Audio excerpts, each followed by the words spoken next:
This all started as a bit of a hobby. We were all the directors were ex-cyclists or ex-competitors in various cycling events, and we noticed there weren't many cycling events up in the Highlands, and it's probably the best part of Britain to cycle. So we put a wee group together and started organising what are called cycle sportifs. So these aren't races, these are events that people can take part in and cycle to the best of their ability around a course. We provide all the infrastructure, so we provide safety, we provide timing, we provide food stations, just to make sure they can go out and have a long cycle, but in a safe environment. Our only real bugbear with the whole process was timing. We use a system called Sport Ident, which in terms of its reliability is absolutely bomb-proof. We've never been let down, they've never missed a time, they've always been excellent. The trouble is, in order to time someone using Sport Ident, the cyclist has to stop and effectively put a wee plastic probe into a box, and that sets their time when they start. At the bottom of a hill climb we do, a picture of it just there, it's good timing. They dib again, and then dib again at the top, and that gives the time for the climb, and then they dib at the end to get the final time. But when you're riding a bike, especially a road bike, you're clipped in, the clip-ins are quite robust. The idea is your foot stays in there while you're cycling. And so stopping and dibbing and starting again is just a totally unnatural process to the whole thing. When it's wet and slippery and people are travelling at a fair speed, it can also be quite dangerous. So I started doing some research, just searching on the internet and having a look around, trying to find something that was different, something that could use technology that I was very much aware of around us, mobile phones, RFID, everything seemed to be out there, but no one seemed to put it all together into one place to make it easy for cyclists to be timed in what seemed to me a very simple process. Now I've been learnt since it's quite complex in terms of the algorithms needed to get everything right, but for me it seemed very simple. And I couldn't find anything that really worked, and to carry on with other things. Yeah, I was just going to say, so you know, that was the problem that you were facing. Yeah. And did you ever kind of see yourself looking towards the university base as being a potential, you know, provider of a solution, or you know, at what point, you know, did you look to academia, and was it through Interface? Well, yes, it never really occurred to me until I met a chap called David Chapman at one of the meetings I went to, and he said, well, there's a possibility here, because David's a bit of a sportsman himself, so we always talk about sport. And David raised the possibility of speaking to universities. Interface found 4 or 5 potential collaborators for us. I spoke to all of them on the phone and had a wee chat, and we talked about our problem, and they talked about what they did and how they saw it working. 2 were certainly stronger of the telephone interviews I had.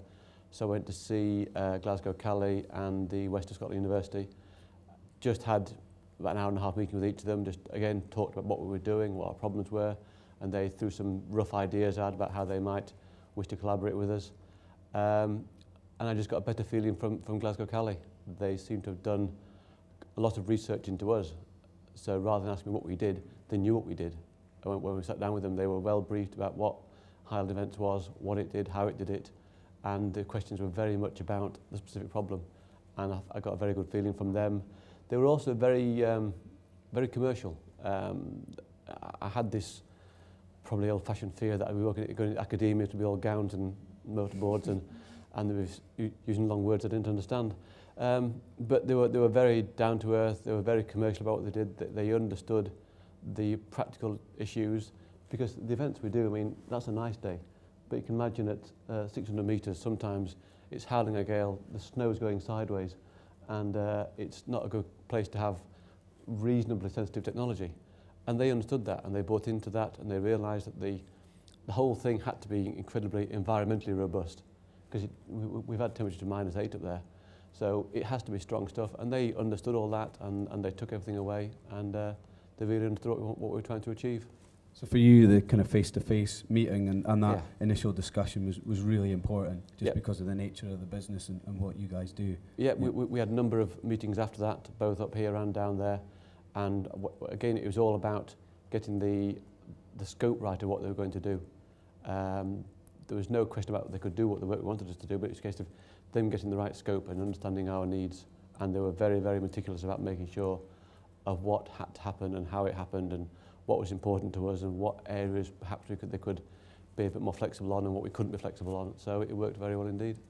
So from there, after the initial kind of meeting, you decided, it's right for us as a business. You get on well with them. They're the right guys. They've got the expertise. They're best placed to take it forward. What was the next stage from there that then helped you actually, realise the problem? It was just more meetings, lots of email conversations, and they kept coming with ideas, and they'd suggest things, and we'd go back and say, yeah, that bit's great, but not sure about this. And they did a lot of research on the internet and using other organisations, and they actually found a system that was very similar to what we wanted, but being organised by a small company in America. It wasn't necessarily the solution that we thought we'd come up with. We imagined that we'd be start a process of designing something new because we couldn't find anything out there that did what we wanted to do. They found something that they thought was about 80% of what we were after.